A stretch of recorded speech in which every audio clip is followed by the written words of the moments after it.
Olá, pessoal, boa noite. Tudo bem? Vamos chegando. Desculpa.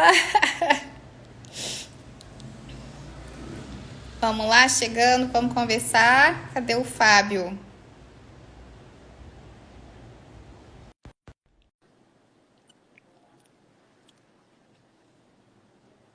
Vamos esperar aqui o Fábio aceitar aqui o convite.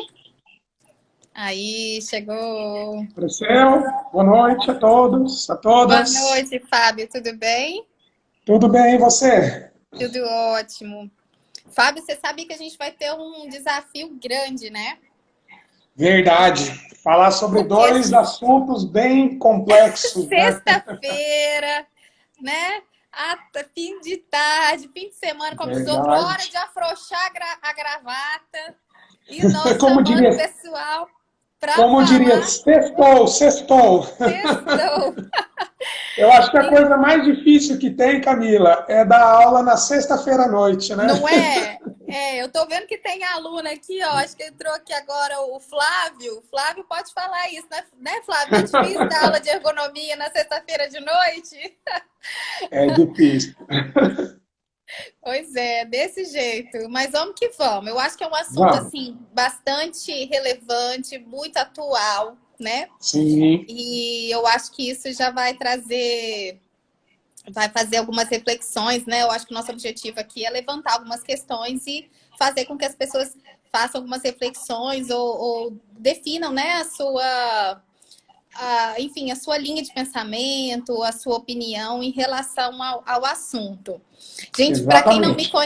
para quem não me conhece, que são seguidores do Fábio, eu sou a Camila, eu sou ergonomista, diretora da Nomus Consultoria. A Nomus é uma empresa de 15 anos aqui no mercado, no Espírito Santo. E sou doutora também na área de ergonomia, né? Trabalho já com ergonomia já há esse tempo. E o Fábio, né? Vou apresentá-lo. Ele vai se apresentar melhor do que eu, mas o Fábio é um grande engenheiro, higienista ocupacional. O que mais, Fábio? Mestre. O que mais, Fábio? Pode falar que eu vi que seu currículo Administrador. é enorme. Tem muita experiência. Não, mas a gente está sempre aprendendo, né? Até conversando com a Camila antes, estou fazendo um curso online aí também. Isso A gente está aí. sempre buscando conhecimento, porque essa área de segurança, ergonomia, gestão é uma área bastante ampla, né? Bastante ampla. É, e eu acho que assim, a dinâmica da vida é essa, né, Fábio? Eu digo também que a gente está sempre em constante aprendizado, né? Eu Sempre, acho que sempre, ninguém sempre. detém todo o conhecimento do mundo. E o que me Exatamente. fascina diariamente é isso. Por isso que eu gosto tanto de trabalhar com ergonomia, porque a gente vê processos diferentes, pensamos em Exatamente. atividades diferentes. Isso sempre traz aprendizado para a nossa vida pessoal também, né? Eu acho isso muito legal. Então, uma questão interessante que a gente levantou aí nas discussões é o GRO, né, o Gerenciamento de Riscos Ocupacionais, como o próprio nome já fala, ele envolve uma gestão, né? Aham. Então, para fazer essa gestão, eu quero passar um pouco da minha experiência, né, da minha experiência de gestão, que eu tenho uma formação também na área de humanas, né, eu sou administrador de empresas, Legal. e quero passar um pouco também da minha experiência na área de exatas, que é a área de engenharia. Tá? Uhum. Então, complementar esse conhecimento de humanas e exatas para aplicar na empresa e levantar como que eu faço esse gerenciamento de riscos. Né? Eu acho Uhum. que muitas vezes os profissionais de segurança e saúde do trabalho, eles têm essa dificuldade, né? Como Tem. que eu faço essa gestão de riscos? Por onde eu Uhum. começo, né, um gerenciamento de riscos? Então, Uhum. são algumas indagações, aí, algumas questões que a gente vai estar levantando e apresentando aí na nossa live, né? Sim. Eu já trabalhei em grandes organizações, né? Já trabalhei em fábricas, né? Eu também tenho além de ser engenheiro de segurança, eu também tenho uma formação técnica na área de segurança do trabalho. Então, já Uhum. trabalhei como técnico em fábricas, engarrafadoras, cervejarias. E, assim, eu gostaria de passar, né, um pouco dessa experiência, porque tive a grande oportunidade de trabalhar em corporações de grande porte, multinacionais, que eles já trabalhavam com gestão lá tempos atrás. Nós não vamos falar os anos aí, né? Mas há tempos atrás, quando começou essa gestão através da BS 8800, que é uma norma britânica, né? Que, digamos aí, foi o pontapé inicial para a evolução de todas essas normas. Então, basicamente, seria isso, passar um pouco aí da minha experiência profissional aí para os participantes e ouvintes. E você falou, Fábio, de um detalhe que eu acho interessante a gente reforçar, né? Porque ele tem uma experiência vasta na parte de gestão, né? De riscos ocupacionais, e eu vou sempre puxar a sardinha, claro, para a minha área, né? Que é para a área de ergonomia. Exatamente. E o que eu enxergo com esse burburinho todo da GRO, né? É que para algumas empresas, para algumas organizações, a questão de se cumprir aí o GRO, que entra em vigor dia 21 de março de 2021, né? Isso se não houver alterações aí no meio do caminho, até por conta de tudo que a gente está vivendo. Mas uma das coisas que eu vejo é que para algumas organizações essa gestão de riscos ocupacionais e de gestão de risco ergonômico já era uma realidade há muitos anos, né? Como você pontuou. Então, talvez para alguns nichos de empresa, algumas empresas, haverão mais facilidade já de se adequar, porque já existe uma metodologia, já existe uma classificação desses riscos, já existe esse controle mais apurado. E para outras empresas, né, isso ainda ficava só no papel, não existia nenhum controle, nenhum processo de gestão, e aí talvez vai ter uma dificuldade maior de se encarar tudo isso. Você quer falar alguma coisa a respeito? Isso aí que você colocou é fundamental mesmo, né? Porque as grandes corporações, elas sempre trabalharam essa questão da gestão, né? Eu me lembro de algumas empresas que eu trabalhei, né? Eu citei até essa norma que foi basicamente o pontapé inicial para todo esse processo de gestão e segurança saúde de trabalho. Ela foi evoluindo, até chegar hoje na ISO 45001, né? Uhum. Mas as grandes empresas, tudo ok, mas e a média e a pequena? Esse que é o grande desafio, que vai ser o gargalo, né? Exatamente. Como que você vai fazer gestão numa pequena empresa, numa média empresa, né? Porque quando a gente fala em questão de risco, isso sempre esteve presente na história da humanidade, né? Desde a época dos primórdios, quando o homem primata lá buscava a sua alimentação, criava um utensílio para obter uma ferramenta, né? Criava uma ferramenta de guerra, ele sofria ferimentos. E já percebeu essa existência do risco, né? Que é inerente hoje a qualquer atividade empresarial. Inclusive na área de ergonomia também, né? Uhum. Hoje, então, falado aí home office, né? Tem que se preocupar com isso também. Então, o risco, ele sempre esteve presente. Mas aí, a gente falando de gerenciamento de riscos, a Camila vai fazer uma abordagem na questão da ergonomia, mas só para lembrar que existe uma teoria de alguns autores da área de administração que fala sobre a teoria geral de sistemas. O que isso significa? Que as empresas ou as organizações, elas são consideradas um sistema aberto que sofre influência do meio. Então, por exemplo, esse caso que a gente está vivendo, uma pandemia, está sofrendo influência, economia e sofre influência, concorrência, ou seja, uma série de influências externas, isso está previsto na ISO 45001, que interferem diretamente na organização. Tá? Então, para a gente começar a falar sobre essa questão do gerenciamento de riscos ocupacionais, eu tenho que pensar em uma visão sistêmica. Então, quando a gente fala em visão sistêmica, envolve tudo, desde as entradas, né, que são os inputs, os processamentos, e as saídas dos outputs. Então, quando eu enxergo isso como um todo, onde que entra a minha matéria-prima, o meu insumo, como que transforma e como que sai. A hora que eu enxergo tudo isso de uma forma sistêmica, eu estou tendo uma abordagem da visão sistêmica. E o GRO vai... Macro, exatamente. Né? Macro, uma visão macro. E o GRO ele vai exigir isso. Então, a NR1 ela fala que o GRO ele deve constituir um PGR. Então, vamos pensar o seguinte. O GRO ele é a visão macro, certo? O PGR, ele vai ser basicamente um subsistema desse sistema. Sim. Certo? E aí o PGR vem todas as questões E aí, debaixo desse guarda-chuva, nós temos N normas aí que que a empresa vai precisar de cumprir, né? Ou que já precisa de cumprir, inclusive a de ergonomia. Por isso que é importante também as pessoas, né, os ergonomistas aí que estiverem aqui conosco, principalmente eu vejo os profissionais de saúde, né? Eu sou profissional de saúde, quando eu comecei a trabalhar com ergonomia, eu tinha muita dificuldade de entender essa visão macro, de não só enxergar a ergonomia como um item isolado, né?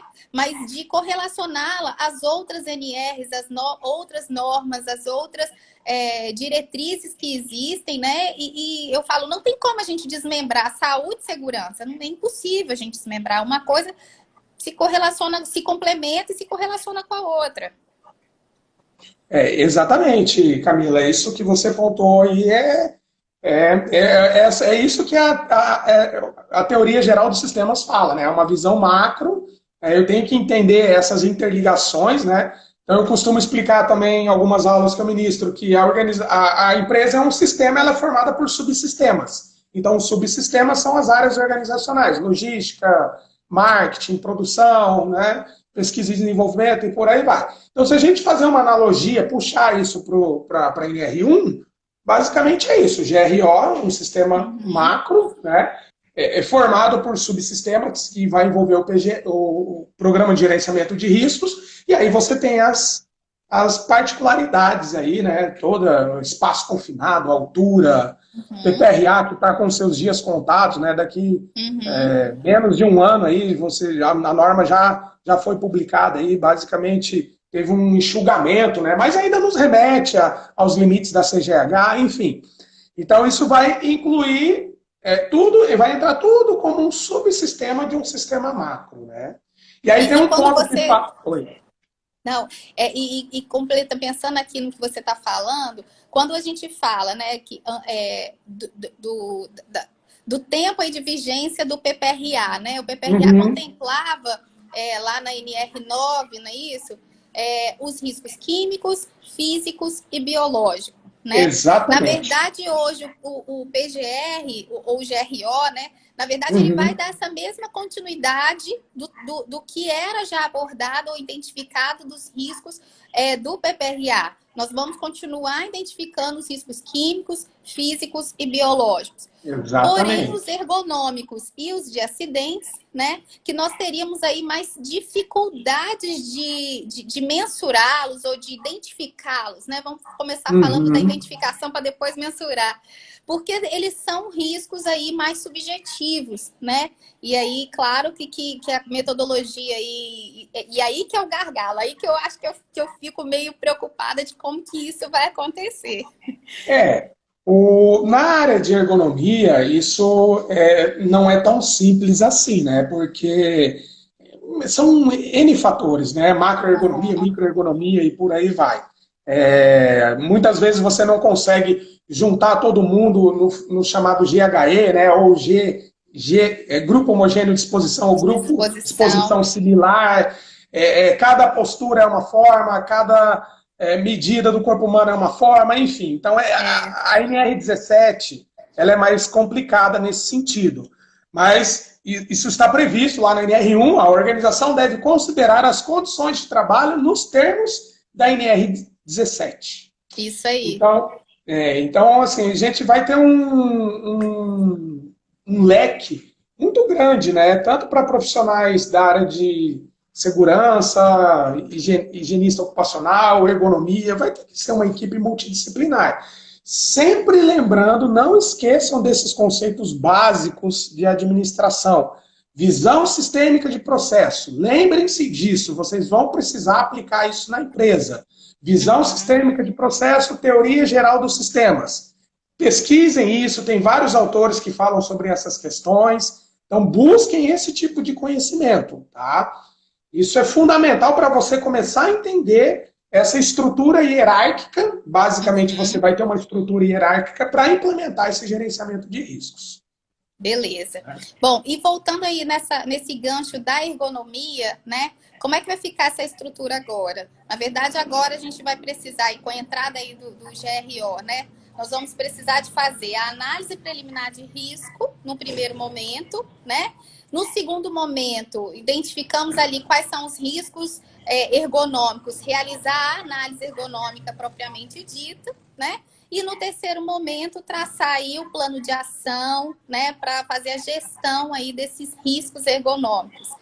A minha preocupação, né, como ergonomista, que eu gostaria de levantar aqui para vocês e a gente poder gerar esse momento de reflexão e essa troca de figurinha aqui com o Fábio, como que vai acontecer, né? Como que quem vai ser esse profissional que vai fazer essa análise preliminar de risco, né? Se esse profissional ele vai conseguir realmente identificar esse risco ergonômico de forma satisfatória, qual a metodologia que vai ser utilizada aí para a identificação desse risco, né? Então, isso é que ainda a gente não sabe muito bem como isso vai se desdobrar na prática, né? E eu acho que é um ponto de atenção aí em relação às responsabilidades até técnicas, né, acerca do assunto. Isso é um ponto, realmente é um desafio, viu, Camila? É um grande desafio para os profissionais. Claro, a gente tem literaturas, né, que tratam sobre essas questões. Eu sugiro aí aos participantes que busquem e comprem a NBR 31000, tá? Que essa norma, ela está em revisão, tá? Ela está em revisão agora, é uma norma que trata sobre técnicas e ferramentas para você analisar um risco. Então, por exemplo, eu posso usar o RASOP, eu posso usar o FEMEA, eu posso usar análise preliminar, eu posso usar Brainstorm, eu posso usar Monte Carlo, né? Eu me lembro da época de graduação, Monte Carlo, em algumas engenharias você tem lá uma disciplina de pesquisa operacional, né? Que é realmente uma analogia lá aos cassinos de Monte Carlo, 01, 01. Então você tem uma ferramenta que fala sobre isso. E aí essa norma 31010, ela vai pontuar os pontos fortes, os pontos fracos e para que cada ferramenta serve. Entendeu? Então, essa norma ela é fundamental. Assim como existem ferramentas também, a Camila pode até falar com mais propriedade na questão da ergonomia, mas o que eu vou adotar na minha empresa, né? Eu vou utilizar uma planilha da FEMEA, eu vou usar uma planilha da RASOP, eu vou usar uma planilha da análise preliminar. Qual ferramenta que eu vou adotar, né? Porque método Delphi... Um dos itens que eu estava pensando, né, nessa questão da gestão aí, da utilização das ferramentas, é justamente, por exemplo, o FEMEA, né? Será que é a ferramenta realmente mais adequada? Será que ele consegue realmente mensurar aí o efeito, a causa e o efeito aí da probabilidade da gravidade? Porque aí vamos voltar aqui na NR, vou até dar uma lidinha aqui, uma colinha, gente. Mas na NR1 ela fala, né, que a gente deve de avaliar, classificar os riscos ocupacionais para determinar a necessidade de adoção de medidas de prevenção. Não é essa parte que eu perdi. Cadê? Eu perdi. É da probabilidade, quando ela fala da probabilidade, avaliação da probabilidade e da gravidade das lesões. Achei. Da parte do item 1.5.4.4, da avaliações dos riscos, né? Que para cada risco deve ser indicado o nível de risco ocupacional, determinado pela combinação da severidade e da gravidade. Então, algumas ferramentas, a questão aí que eu fico preocupada, é que algumas ferramentas, apesar de serem boas ferramentas de gestão, elas acabam não atendendo esse requisito legal de avaliar a gravidade e a severidade. Exatamente, Camila. Né? Exatamente. Tanto que a própria NR, ela também deixa em aberto para você escolher. Né? Exatamente, escolher qual dessas ferramentas você pode aplicar. Conversando um pouquinho antes com a Camila, aqui antes da live, a gente estava acertando alguns pontos, eu estava falando de uma ferramenta. Existe um livro de estratégias relacionado à parte de higiene ocupacional, que você pode adquirir através do site da AIA. A AIA é um grupo de higienistas ocupacionais, e lá tem uma ferramenta muito bacana para você fazer uma classificação de risco, que a gente utiliza aí no dia a dia, planilha da AIA, ou ferramenta AIA. Então, ela pode ser utilizada também como um parâmetro técnico e legal e científico para você classificar um tipo de risco, né? Inclusive, eu fiz a tradução desse capítulo, é o capítulo 7 do livro que fala sobre isso. Inicialmente, essa ferramenta ela foi criada para fazer uma classificação dos riscos químicos, mas os autores deixam muito claro que podem ter outras abordagens. Tá? Então, entendo. fica uma dica aí de buscar também essa ferramenta. É uma ferramenta fantástica que pode ser utilizada. E, assim, a ideia é realmente verificar qual é a aplicabilidade da minha ferramenta, né?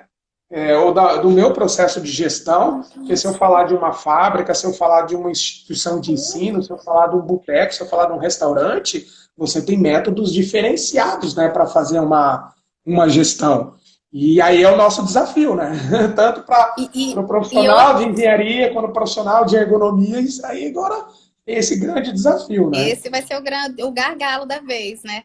E outra coisa que eu acho, Fábio, essa matriz, né, de definição do que é hazard, o que é alto risco, o que é nenhum risco, até onde eu vou considerar, né? Porque isso vai ficar em aberto lá na NR1, deixou em aberto para a organização definir o critério dela de gravidade, de probabilidade. Então, o que a empresa vai entender que ela vai considerar risco ergonômico, né?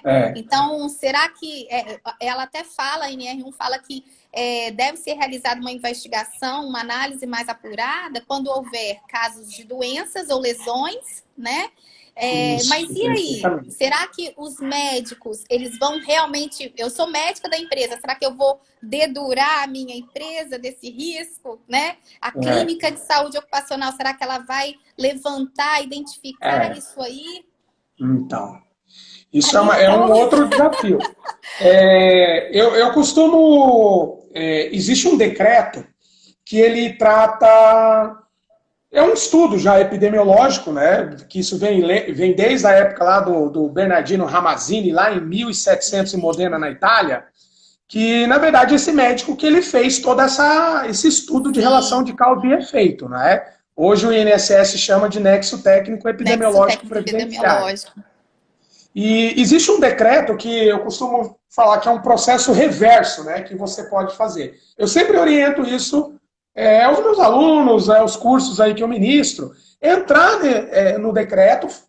O decreto ele traz lá uma relação dos quinais, né? E quais as doenças do trabalho, ou doenças ocupacionais que podem ser encadeadas através desse quinai. Um nexo automático, né? Mais ou menos isso aí, um nexo automático. Então você já consegue ingressar na organização, né, sabendo dos possíveis problemas que podem acometer aquele empregado, aquele trabalhador. Isso é muito legal, né? Porque você já vai com uma visão específica. Na minha opinião, eu acho assim, até dependendo do processo produtivo da empresa ou da atividade que ele executa, eu falo assim, na própria análise preliminar de risco, você já identifica ali o que é o gargalo, que aquilo ali tem condições de levar a uma lesão ou um acometimento de uma doença ou não, né? Nem necessário fazer uma análise ergonômica. E aí, dependendo do grau de corte que a empresa eleger, né, pode ser que ela exclua essa condição de uma avaliação mais apurada. E aí que é o perigo, né? Da gente não conseguir filtrar, identificar na Vera aí esse risco ergonômico. E vamos lançar um desafio aqui. Bora lá, agora. Como você, como ergonomista, classificaria um risco? Claro que isso envolve uma série de fatores, né? Uma série de contextos, mas como que você iria iniciar, digamos, na prática mesmo? Você chegaria na empresa, o que você faria para saber se aquele empregado, aquele posto de trabalho, se aquela condição poderia ou não gerar um risco ergonômico? E como você poderia também embasar tecnicamente isso? Falar, não, olha, realmente aqui existe ou que não existe um risco ergonômico? Então, vamos lá. Eu acho que tem duas situações que eu costumo trabalhar com a Nomus. E os meus alunos, eles estão até meio cansados de ouvir isso. Primeira questão que é legal, como você falou, né? E primeira questão do que eu entendo até pelo meu feeling, pela minha experiência. Então, existem duas situações aí que a gente precisa de ponderar, né? Então, quando eu vou chegar numa empresa e vou fazer uma identificação de um risco ergonômico, eu vou considerar essas duas questões também, né? Eu vou considerar o meu feeling, né? A minha percepção desse risco, que inclusive a NR1 fala muito sobre essa questão da percepção do risco e do perigo. Perfeitamente. Então, isso precisa de estar claro. Eu vou querer fazer uma pontuação sobre essa questão aí que é fundamental, mas pode prosseguir. Isso tem que Muito estar legal claro, esse lance né, da para a percepção cabeça do aí risco. da diferenciação. Você sabe, será que todo profissional sabe diferenciar, né, o que é risco, o que é perigo? Então, eu acho que esse feeling é importante.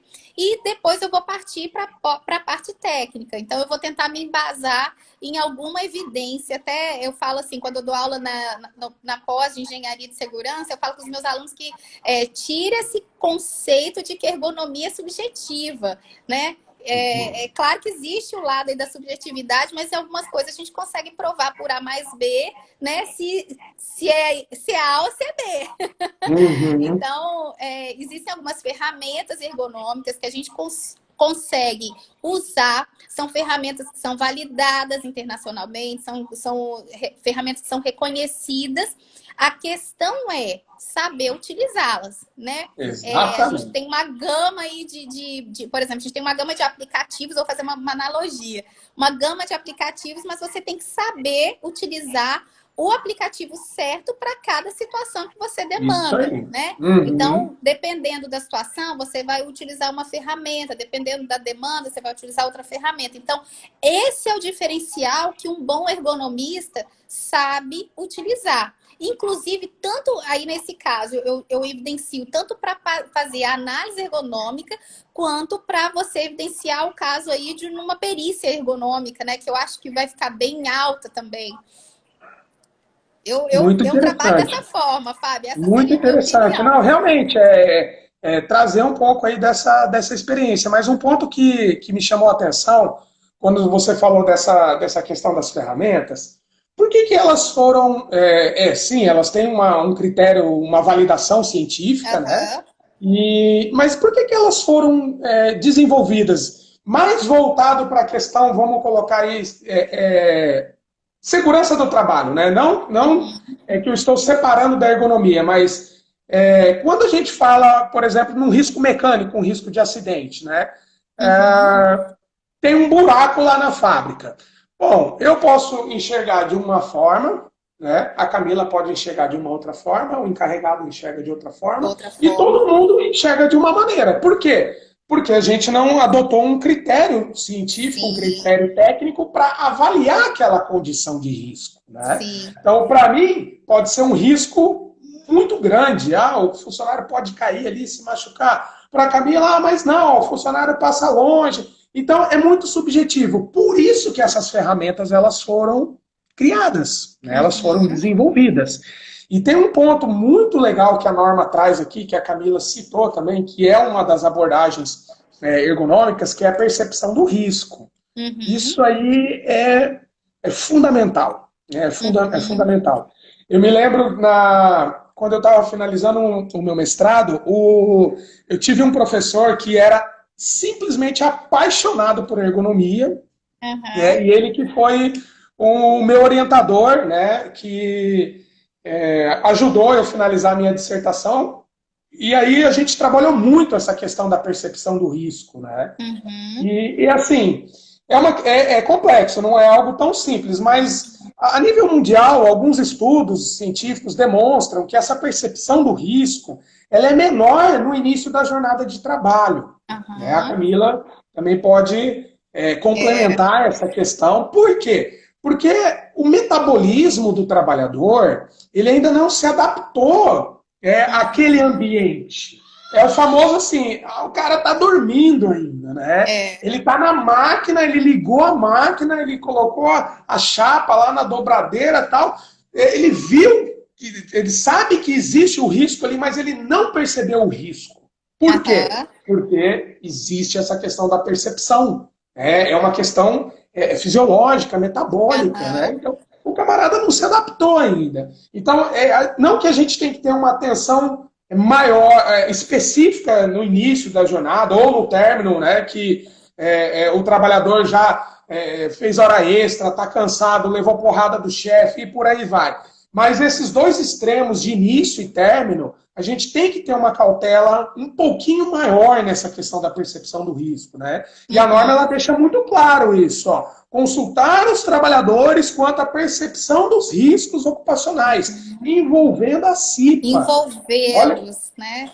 olha que Que visão que responsabilidade, é. é uma responsabilidade muito grande.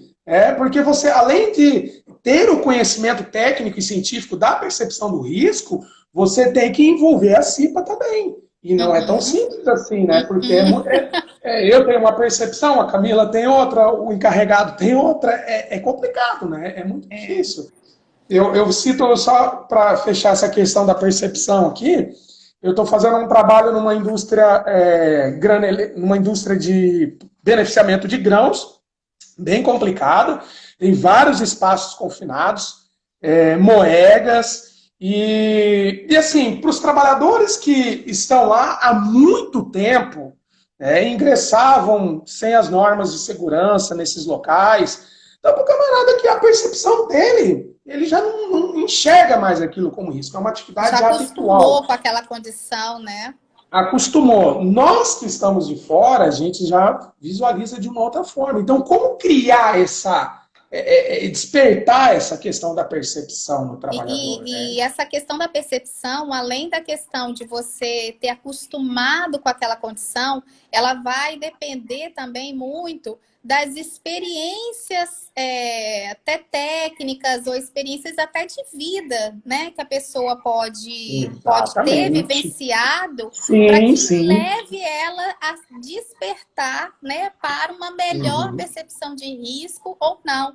Tem uma psicóloga, né, que eu gosto muito do trabalho dela, gosto muito do livro dela, talvez aqui alguns conheçam, mas ela trabalha com a segurança comportamental, né, que é a Juliana Bley, ela é daí do Sul, né, do Brasil, e ela tem um livro sobre comportamento seguro e ela fala muito sobre essa questão.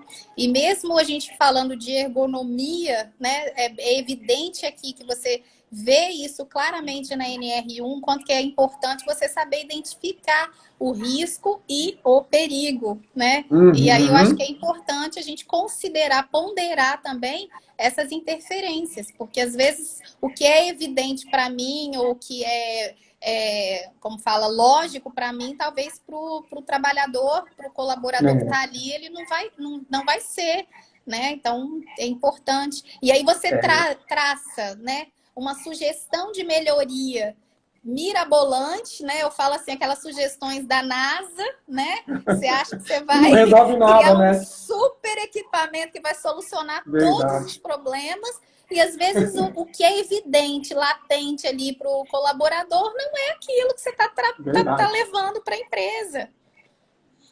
Realmente é uma discussão bastante grande, né, Camila? Quando envolve essa percepção aí, como você colocou, até fatores externos, né? Às vezes qualidade de vida, né? Outros fatores, abuso de álcool, drogas, enfim, tem vários estudos científicos que fazem essa comparação, né? Então, é um desafio, sim, para nós profissionais da área de engenharia, da área técnica, da área de ergonomia, psicologia, tem muitos, né? É uma demanda que vem crescendo muito. Aí o psicólogo do trabalho, né? Sim, Eu já conheço alguns profissionais aqui na região de Londrina que têm desenvolvido ótimos trabalhos aí. Então, realmente é uma ciência multidisciplinar, né? Uma é, nova forma de enxergar. Agora, um outro lado é a preparação também das empresas, né? Como sim. fazer essa gestão, né? Como fazer essa gestão. É aquilo que eu falei no Entendeu? início. Para algumas empresas que já têm a cultura de segurança enraizada, que já têm aí a segurança e a saúde como valores, já, a maioria delas já trabalham com esse processo de gestão, já tem Sim. mapeado essa metodologia do que ele considera como hazard, risco, há muitos anos, né? Agora, É. e para a empresa que está começando do zero, que está preocupada, que só em 20 de março, se entre o PGR dia 21, ela vai querer implantar o PGR só dia 20 de março, né? Na verdade, Do lá já ano vai ter que que estar vem. rodando, né? Rodando. Ela, né, tem empresas pequenas que acham que o negócio é só cumprir papel, e não vai ser Não, assim. vai ser uma questão complicada. Eu costumo dizer o seguinte, foca nesse conceito de visão sistêmica, né? Teoria geral dos sistemas, dá uma lida nesse material aí, para o pessoal que está aí buscando conhecimento, participando. E outra coisa, a gente também tem que pensar na questão humanística, né? Não tem como. Uhum. Não é só exato, né? Ah, eu vou ali, vou quantificar a vibração, vou quantificar o agente químico, vou quantificar o ruído, vou quantificar a radiação, enfim, e exato é aquilo. Não, a gente pensa o lado exato, mas também tem que ter um lado humanístico, não tem como, né? Sim, sim. Tem uma questão que eu cito também, que é aquela teoria das necessidades, né? Que isso já é bem batido aí nos cursos de humanas, administração, enfim. Que como que você vai tentar fazer com que o trabalhador ele seja motivado, comprometido com a segurança dentro da organização se ele passa fome? Ou se ele Uhum. tem uma vida precária, se ele não tem as Uhum. condições mínimas, Básicas, né, né? básicas, né, de sobrevivência.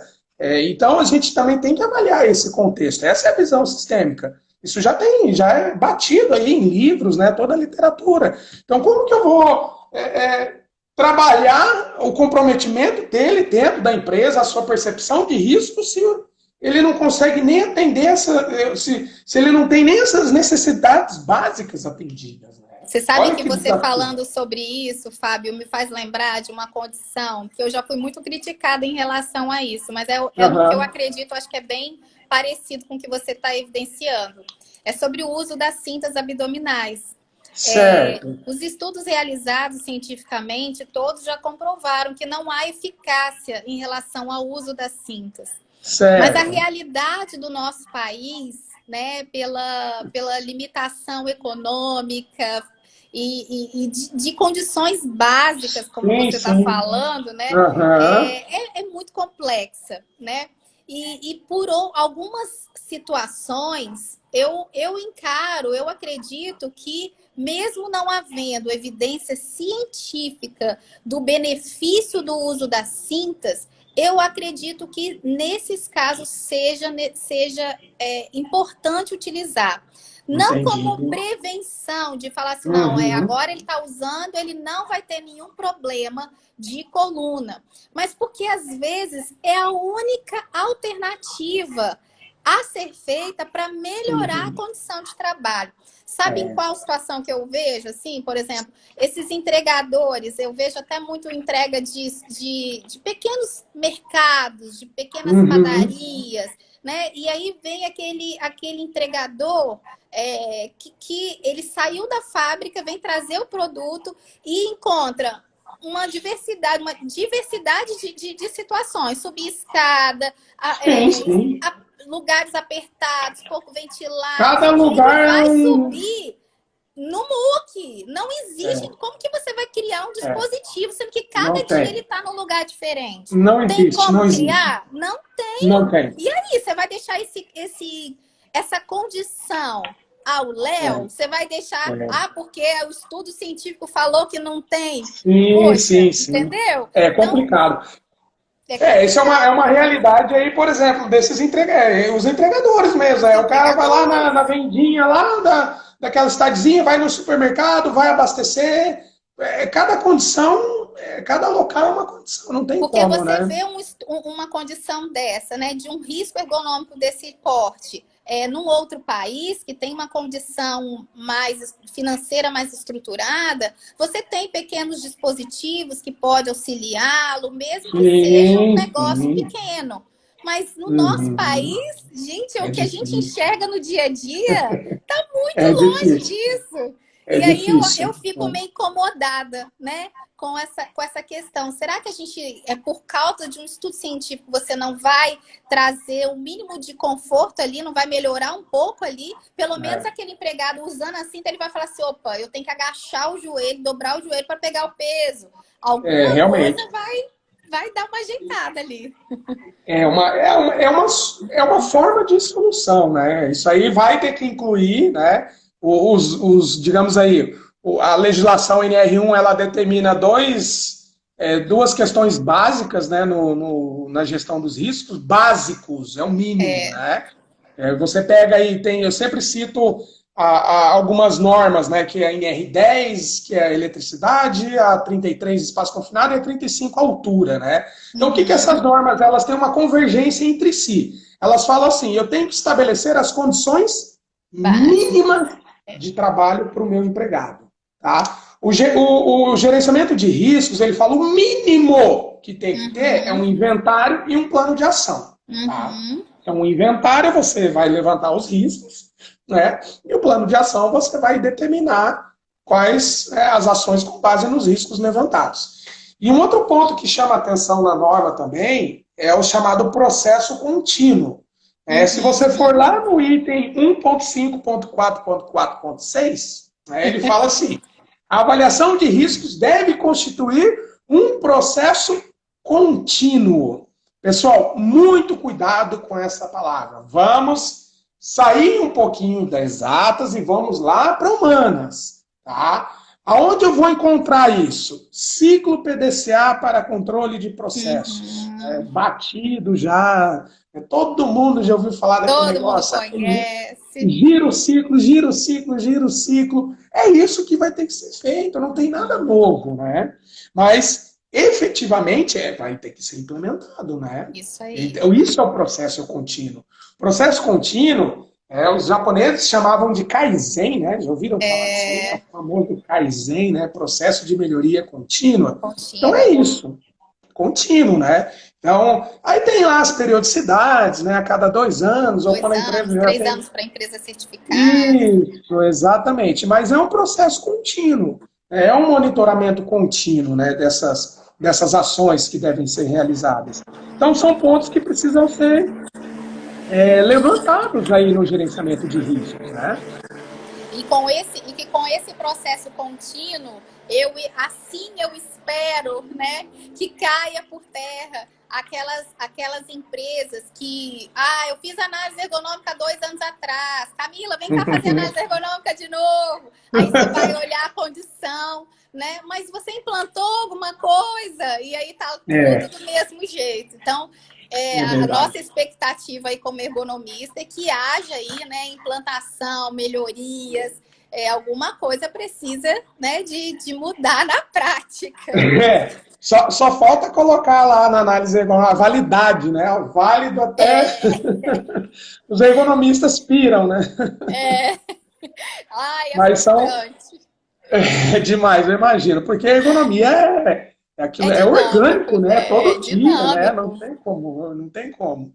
é É dinâmico. interessante. E um outro ponto, pessoal, que envolve também aí o ciclo PDCA, que é para gerenciamento desses processos, isso aí pode ser aplicado, o ciclo PDCA é uma ferramenta. Eu quero aplicar ela na área financeira? Posso? Posso. Na área de RH? Posso. Na área de ergonomia, na área de segurança, na área de qualquer área organizacional eu posso aplicar essa ferramenta. Mas tem um ponto que os gestores, né, eles vão ter que se cuidar, que são os indicadores de desempenho, né? Uhum. Então, esses indicadores, eles estão previstos na legislação, né, que é o desempenho da organização.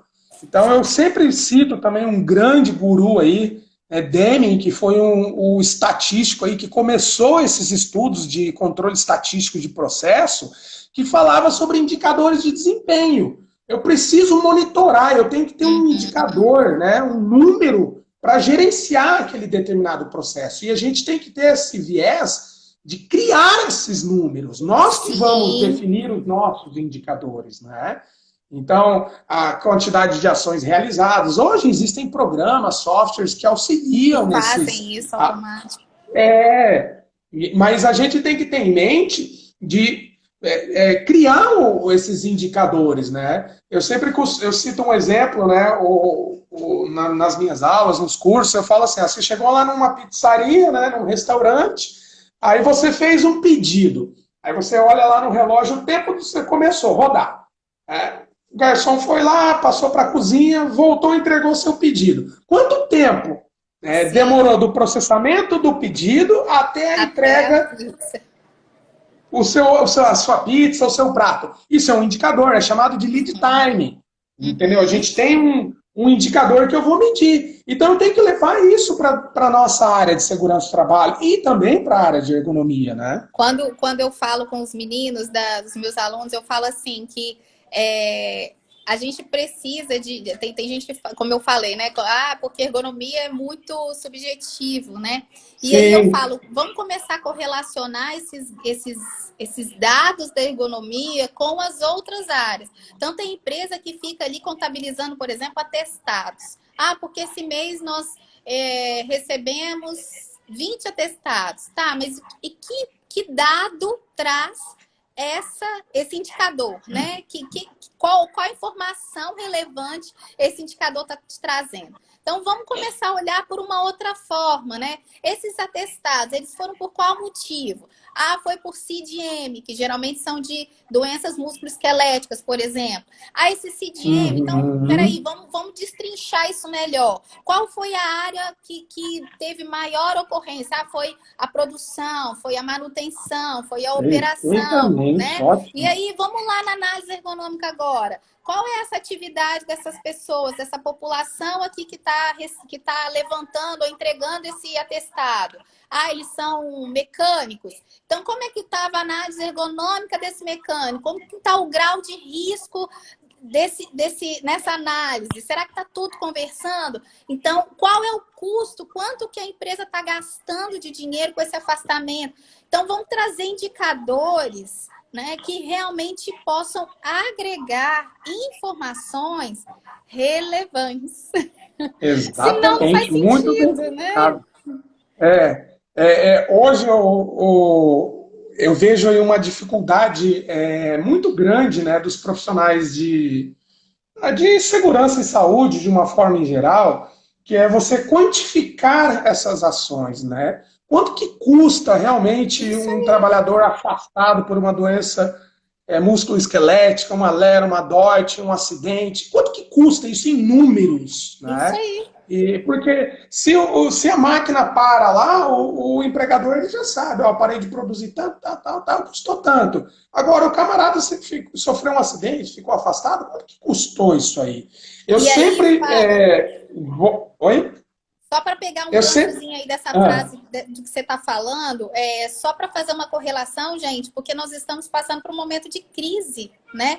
Onde as empresas estão parando seus processos, né? Ou vão reduzir seus processos produtivos e está todo mundo querendo enxugar o custo, né? Mas será que você, como consultor ou como empresa, está levando solução que mostra, né, os ganhos para sua empresa? Porque se um diretor de uma empresa entende que ele está ganhando X ou deixando de gastar Y por causa do trabalho de saúde e segurança, aí já cai por terra aquela reclamação, né?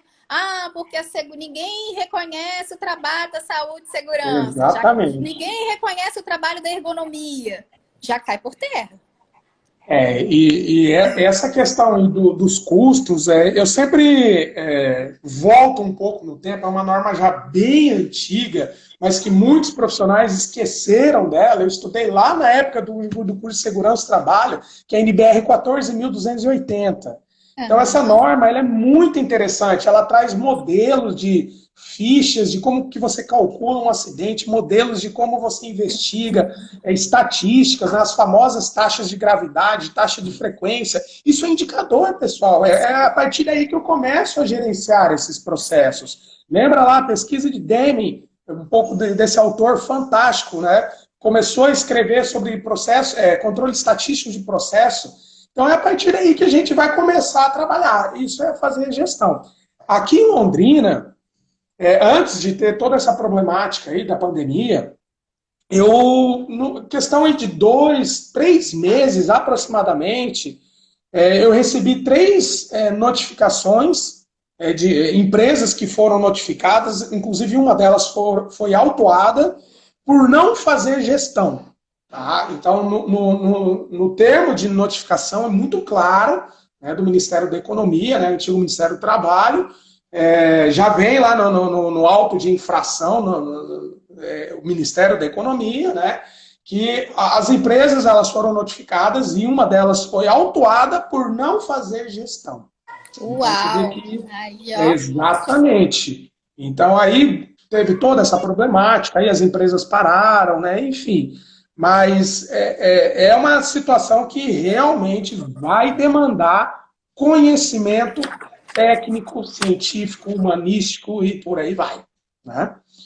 Como que está nosso time aí, Camila? Pois é, já estamos aqui já dando quase 51 minutinhos.